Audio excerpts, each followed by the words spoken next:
Hi, I'm Chris Manduca, one of the owners here at Cable Bullet. I'd like to take a minute to tell you why our customers choose us over the competition.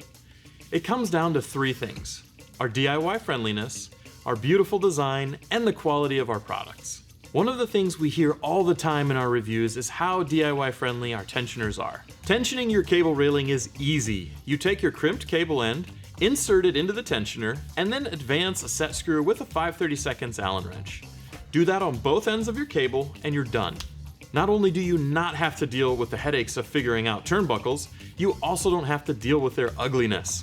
The only part of the tensioner you can see is all right here. We don't get in the way of your view. Lastly, we stand by our quality. Our posts and tensioners are proudly made here in the USA. Our tensioners are made from marine grade Type 316 stainless steel, and the walls of our aluminum posts are twice as thick as some of our competitors. Our cable railing keeps you safe without taking away from your view, all while being easy to install. But you don't have to take my word for it. Why not try it yourself? Click the link below to get a free sample. Let us know if you have any questions at all. We're here to help you DIY your dream view.